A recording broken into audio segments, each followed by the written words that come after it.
Olá, eu sou o professor Ricardo de Moura e hoje nós iremos refletir sobre a escola neoplatônica, dividindo esse vídeo em três etapas. Primeiro, sobre o fundador da escola neoplatônica. No segundo momento, sobre as doutrinas principais, as principais contribuições da escola neoplatônica. E no terceiro momento, nós iremos ver os principais expoentes, os principais discípulos, as principais correntes filosóficas que seguiram também o método trazido pela escola neoplatônica.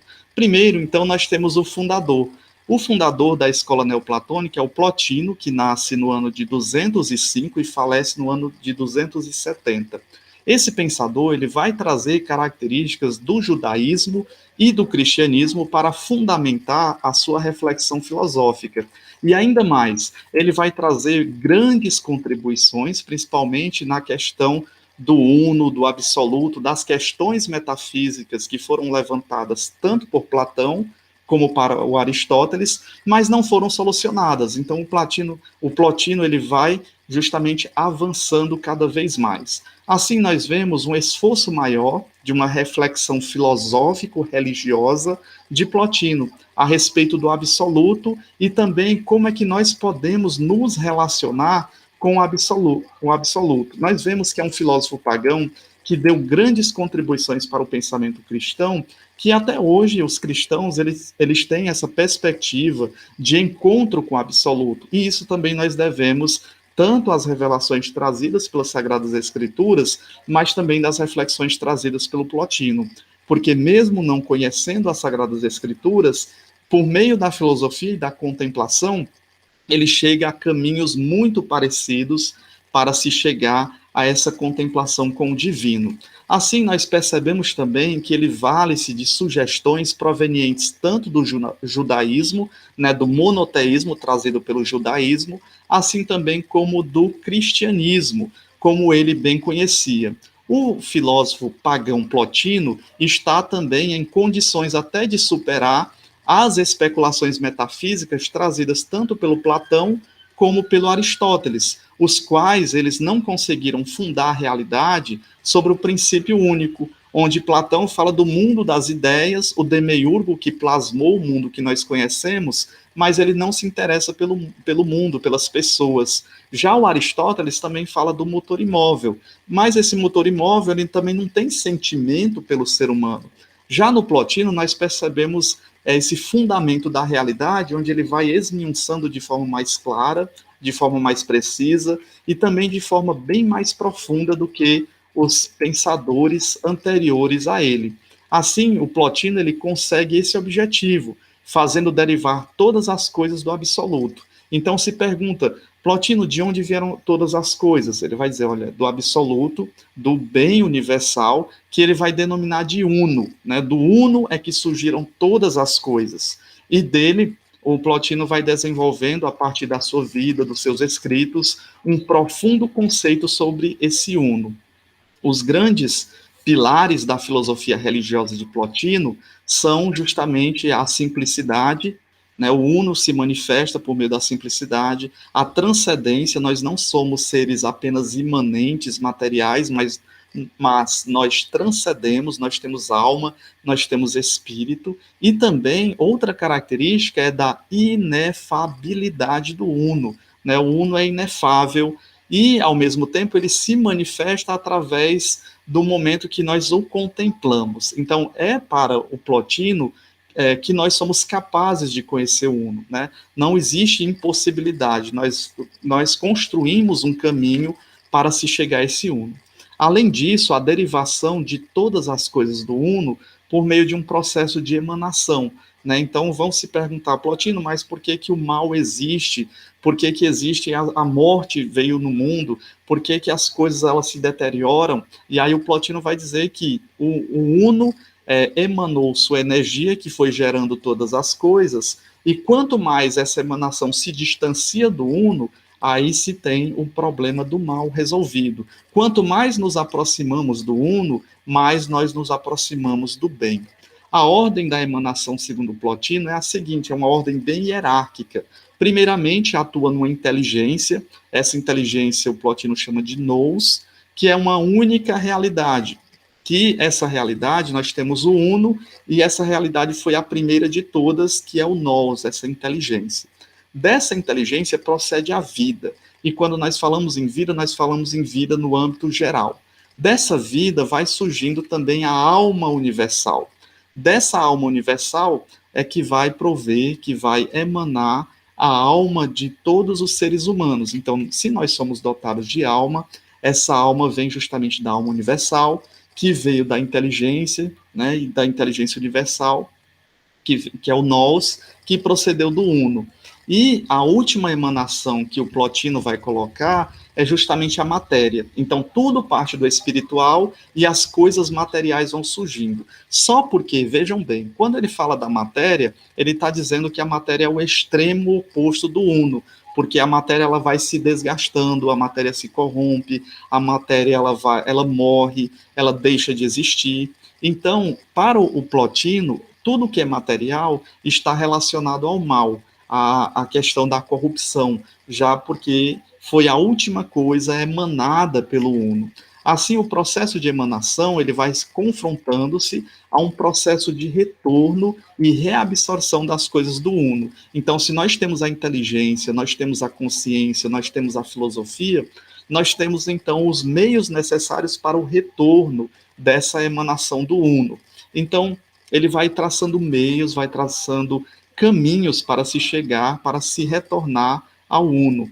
A atuação da epístrofe, ou seja, desse retorno, cabe ao homem que deve realizar justamente algumas etapas. E o Plotino é bem incisivo. Ele vai dizer que existem 3 etapas das quais todo ser humano pode percorrer para voltar, para reconhecer a existência do uno e para contemplá-lo. Primeiro é a ascética, por meio da ascese ou da cartase, das privações das nossas paixões, do direcionamento ao uno, por meio de exercício das 4 virtudes cardeais. Depois desse passo, nós temos o segundo, que é a contemplação. Vejam só que aqui a contemplação não é apenas teológica, mas é uma contemplação filosófica. E cabe aqui um parênteses. A filosofia não necessariamente é apenas a indagação, o ceticismo pelo ceticismo, mas é também a contemplação. Assim, nós já encontrávamos a contemplação em Pitágoras de Samos, o pai da matemática, que contemplava os números, em Platão também, em Aristóteles, em vários pensadores. Então, nós temos a contemplação como uma ferramenta para o retorno ao uno. O terceiro, nós encontramos muito nos relatos dos santos. Dentre eles são Francisco de Assis, o Padre Pio de Pietrelcina, Santa Teresa d'Ávila, dentre outros, que eles alcançaram, por meio da contemplação, da ascética, eles alcançaram esse passo que é o êxtase. E o que seria justamente o êxtase? É a união mística e de forma imediata com o uno. É ali onde eles conversam com o absoluto, com o Criador. Eles receberam as chagas de Cristo, por exemplo, alguns desses dos santos citados e outros também.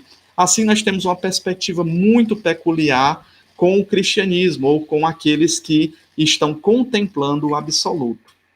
Dessa maneira, nós podemos perceber que o pensamento de Plotino ele vai sendo configurado com as realidades que vão surgindo a partir da fundação da sua escola, como já foi citado, justamente o cristianismo. Ora, cabe agora também perguntarmos-nos quais são os maiores expoentes da escola neoplatônica. Então, nós percebemos o seguinte, que a escola platônica, neoplatônica, ela teve uma influência profunda e exerceu o pensamento de Plotino em toda a filosofia medieval e também em toda a filosofia moderna. Também na filosofia contemporânea, nós temos vários parâmetros para percebermos como a influência do neoplatonismo ainda está presente em nossos dias.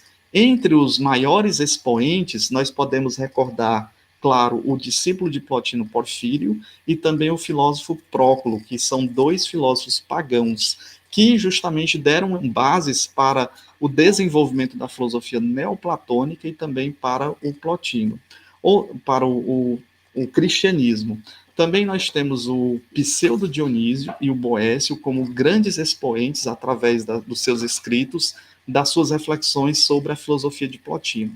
Cabe também um destaque na filosofia escolástica, na filosofia medieval, onde nós temos o Avicena, que, mesmo bebendo das obras de Aristóteles, traz também uma das grandes características sobre o desenvolvimento do neoplatonismo.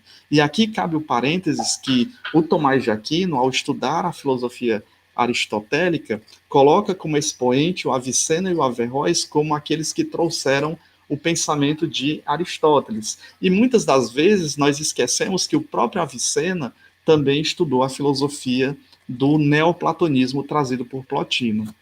Outro pensador que também sofreu grande influência do neoplatonismo foi o Nicolau de Cusa e também o Ficínio. E na Idade Moderna nós podemos citar muitos pensadores, dentre eles alguns racionalistas e também os idealistas. Dentre eles o Leibniz, que fala sobre a geometrização do mundo, a contemplação do mundo por meio da matemática, então nós temos a presença de realidades perfeitas, e entre os idealistas, nós podemos citar tanto Schelling, quanto também o filósofo que falou sobre a razão absoluta, que por meio da nossa intelectualidade ou da razão, nós podemos chegar a essa razão absoluta, que é o filósofo Hegel. E aqui nós lembramos que o Hegel parte dessa perspectiva de uma razão universal, onde nós vamos criando as características de construção, de se chegar ou de aperfeiçoar esse conhecimento dessa razão universal, de Deus, por exemplo, por meio da nossa razão. E o Plotino também está se direcionando nesse mesmo caminho. Ora, se o Uno emanou todas as coisas, e as coisas foram criadas por meio do Uno, cabe agora o ser humano, utilizando a sua razão, né, a sua razão individual, chegar ao nous, que é a razão universal. Assim, nós percebemos como a filosofia neoplatônica ela está ainda presente na perspectiva tanto da filosofia medieval, da filosofia moderna, e como também chega a nós, contemporâneos, com uma certa facilidade de compreensão, porque aqui nós entendemos que existe uma hierarquia, existe uma espiritualidade, e também essa espiritualidade desenvolvida pelos neoplatônicos, ela se fez presente e se faz presente nas grandes religiões, e também no cristianismo. Então, hoje nós vimos algumas características principais da escola neoplatônica, né, sobre o Plotino, as doutrinas principais e os principais expoentes, e no próximo encontro nós iremos ver a escola agostiniana. Eu sou professor especialista em filosofia, Ricardo de Moura Borges, e muito obrigado por ter assistido esse vídeo e até a próxima.